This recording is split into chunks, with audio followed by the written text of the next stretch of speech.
আমার স্বামীকে আমি সব সময় পায়ের নিচে রাখার চেষ্টা করতাম।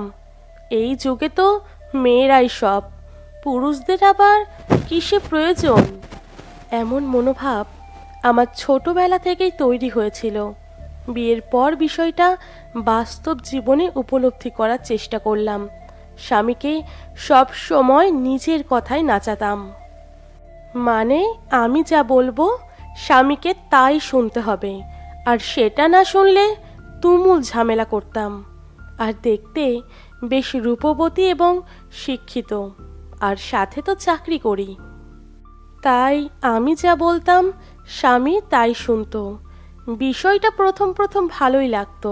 স্বামীকে বরাবর অবহেলা করতাম, বলা বাহুল্য তার সাথে এক প্রকার চাকরের মতো ব্যবহার করতাম। ফলস্বরূপ নিজেকে অনেক সম্মানিত এবং বড় কিছু মনে হলেও মনের দিক থেকে শান্তিটা যেন অনেক দূরে কোথাও হারিয়ে গেল। পরিবারের লোকজনও আড়ালে আবডালে আমায় নিয়ে সমালোচনা করতে শুরু করলো। এলাকার লোকজনও বাজে দৃষ্টিতে আমায় দেখত। নিজেকে কেমন যেন রোবট মনে হতে শুরু করলো আমার। একদিন বাবার বাড়ি ঘুরতে গেলাম।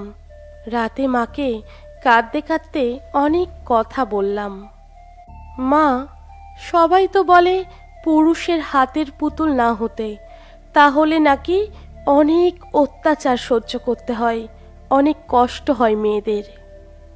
আমি তো ঠিক তেমনই হয়েছি মা, বরং আমি তো স্বামীকে চাকর বানিয়ে রেখেছি।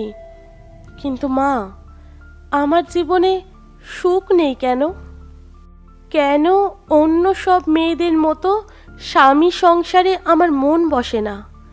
কেন আমার মনে ভালোবাসার শিহরণ জাগে না মা?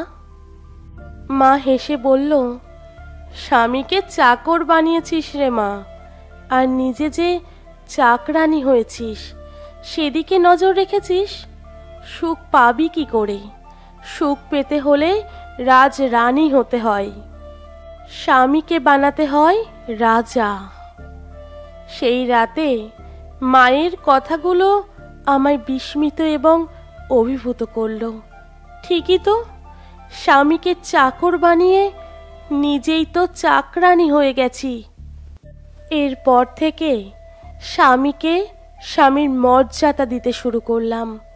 স্বামীর সব কথা শুনি, নিজের ইচ্ছার সাথে ওনার ইচ্ছারও দাম দিই। এখন নিজেকে পরিপাটি হিসেবে ওনার সামনে উপস্থাপন করি। এখন আমি গর্ব করে বলতে পারি, আমার মতো সুখী মেয়ে খুব কমই আছে এই পৃথিবীতে। স্বামীকে রাজা বানিয়েছি আর নিজে হয়েছি রাজরানী। জীবনের আসল সুখ তো এইখানেই নিহিত। স্বামীকে চাকর না, রাজা বানালে তবেই রানীর সম্মান পাওয়া যায়। আমাদের সমাজে এখন অনেক মেয়েই এমন মানসিকতা পোষণ করে যে আমি সর্বে সর্বা, আমি শ্রেষ্ঠ।